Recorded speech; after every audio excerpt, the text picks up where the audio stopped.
Bismillahirrahmanirrahim. Assalamualaikum warahmatullahi wabarakatuh. Alhamdulillahilladzi allafa baina qulubina fa asbahna bi ni'mati ikhwana. Wassalatu wassalamu ala sayyidina Muhammad wa ala alihi wa sahbihi ajmain. Amma ba'd. Ikhwati fillah, sesungguhnya rezeki merupakan perkara yang telah ditetapkan oleh Allah Subhanahu wa taala dan pasti akan sampai pada tuannya. Setiap manusia pasti akan mendapatkan rezeki yang telah ditetapkan oleh Allah Subhanahu wa taala semenjak berumur 120 hari dalam rahim ibunya. Tidak ada dari manusia yang dapat mengambil rezeki saudaranya yang telah ditetapkan oleh Allah Subhanahu wa taala untuknya. Mengapa? Karena Allah Subhanahu wa taala telah menjaminnya. Sebagaimana firman Allah Subhanahu wa taala dalam surat Az-Zariyat ayat 22, wa fis samaa'i rizqukum wa ma tu'adun. Berdasar pada ayat ini, manusia pasti akan mendapatkan rezeki yang telah ditetapkan untuknya secara utuh. Dan manusia tidak akan meninggal dunia sebelum rezeki yang ditetapkan untuknya benar-benar sampai kepadanya. Ikhwati fillah, meskipun demikian, kita sebagai manusia, sebagai hamba Allah Subhanahu wa taala memiliki kewajiban, memiliki tugas, memiliki amanah, yaitu menjemput rezeki yang telah ditetapkan oleh Allah Subhanahu wa taala untuk kita. Hal ini sebagaimana firman Allah Subhanahu wa taala dalam surat Al-Mulk ayat 15, "Huwallazi ja'ala lakumul arda dhalulan famshu fi manakibiha wa kulu min rizqihi wa ilaihin nusyur." Ayat ini secara jelas menerangkan bahwa kewajiban kita adalah menjemput rezeki. Tugas kita dan amanah kita adalah menjemput rezeki yang telah ditetapkan untuk kita. Kita yakin bahwa Allah Subhanahu wa taala pemberi rezeki.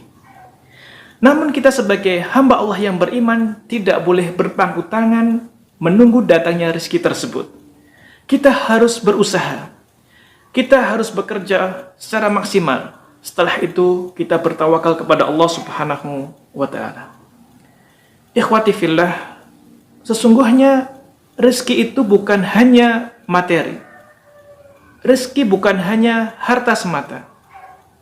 Rezeki adalah segala sesuatu yang dibutuhkan oleh makhluk hidup dalam kehidupannya, baik yang sifatnya materi maupun yang bersifat maknawi. Oleh karena itu, berdasar pada definisi tadi, iman kepada Allah itu adalah rezeki. Cinta kepada Allah dan Rasul-Nya itu adalah rezeki. Anak-anak yang saleh, anak-anak yang salehah itu adalah rezeki. Ilmu yang bermanfaat itu adalah rezeki. Harta yang berkah itu adalah rezeki. Dan istri yang salehah juga merupakan rezeki. Ad-dunya mata wa khairu mata'iha al-mar'atus salihah. Ikhwati fillah, terkait dengan kunci membuka rezeki atau kunci pembuka pintu rezeki, ulama kita menyatakan ada dua bentuk, yaitu yang sifatnya materi duniawi dan yang sifatnya maknawi.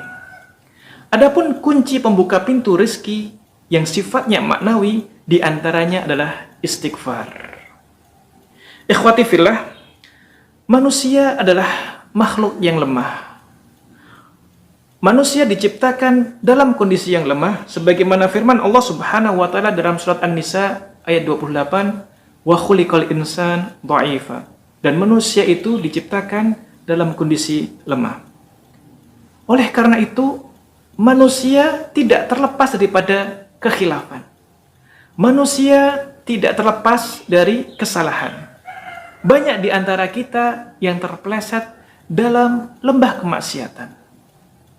Dan saat kita melakukan kesalahan, melakukan kealfaan, melakukan kekhilafan, terpeleset dalam kemaksiatan, baik itu karena kita melakukan apa yang dilarang oleh Allah Subhanahu wa taala ataupun kita meninggalkan apa yang diperintahkan oleh Allah Subhanahu wa taala, maka itu akan mengakibatkan dosa. Dan ketika mendapatkan dosa, maka pintu rizki seorang hamba akan ditahan oleh Allah Subhanahu wa Ta'ala. Rasulullah SAW menyatakan dalam sebuah hadis, innal abda la yuhramu rizqa bidzanbin yusibuh.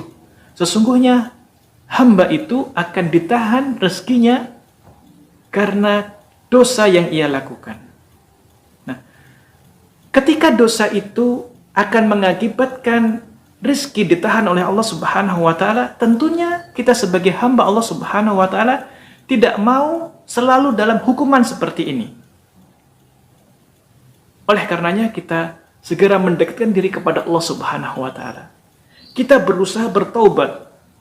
Kita beristighfar kepada Allah Subhanahu wa Ta'ala. Dengan beristighfar kepada Allah Subhanahu wa Ta'ala, maka dosa-dosa kita akan digugurkan oleh Allah Subhanahu wa Ta'ala sebagaimana daun-daun yang berguguran dari rantingnya.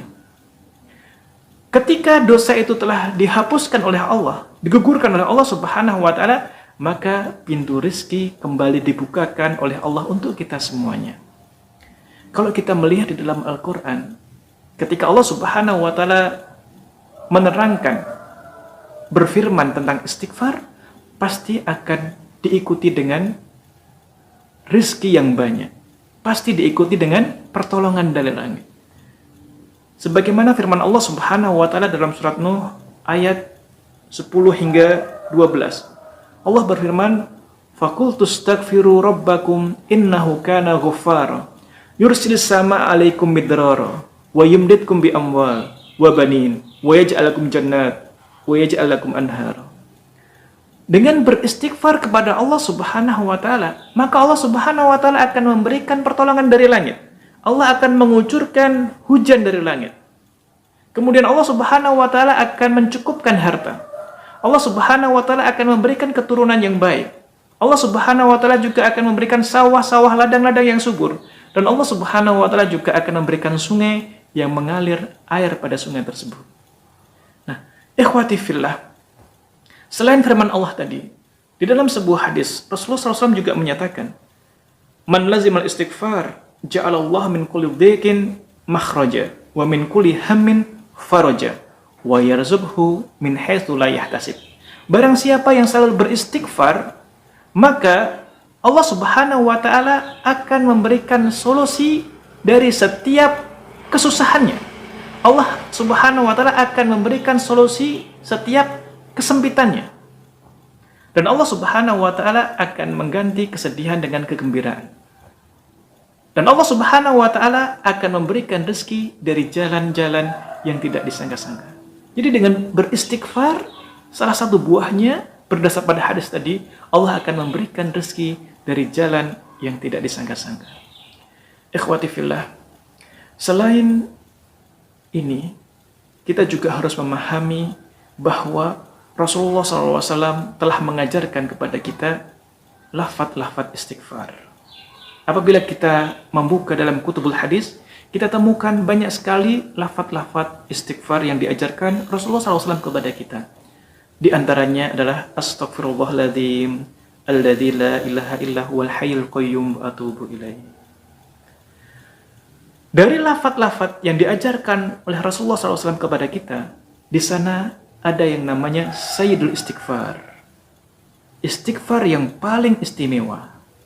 Pimpinannya istighfar, yaitu Allahumma anta rabbi, la ilaha illa anta, khalaqtani, wa ana abduka, wa ana ala ahdika wa wa'dika mastata'tu, a'udzu bika min syarri ma sana'tu, abu'u laka bi ni'matika alayya wa abu'u bi dzambi faghfirli, fa innahu la yaghfiru dzunuba illa anta.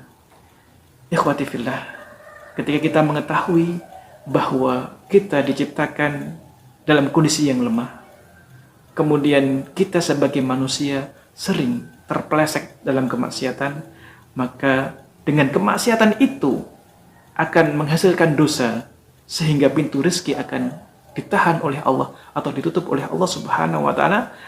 Maka marilah sama-sama kita mendekatkan diri kepada Allah, beristighfar setelah melakukan kemaksiatan, sehingga pintu rezeki itu akan dibukakan oleh Allah Subhanahu wa Ta'ala kembali untuk kita. Siapa yang bisa menghafal atau siapa yang sudah hafal Sayyidul Istighfar, maka bacalah di pagi dan petang hari. Siapa yang telah menghafal atau telah hafal lafaz-lafaz istighfar yang lain, maka bacalah sebanyak-banyaknya dalam satu hari. Niscaya Allah Subhanahu wa taala akan mengkaruniakan kepada kita rezeki, baik yang sifatnya maknawi maupun yang sifatnya materi. Aku qouli hada, astaghfirullahaladzim. Assalamualaikum warahmatullahi wabarakatuh.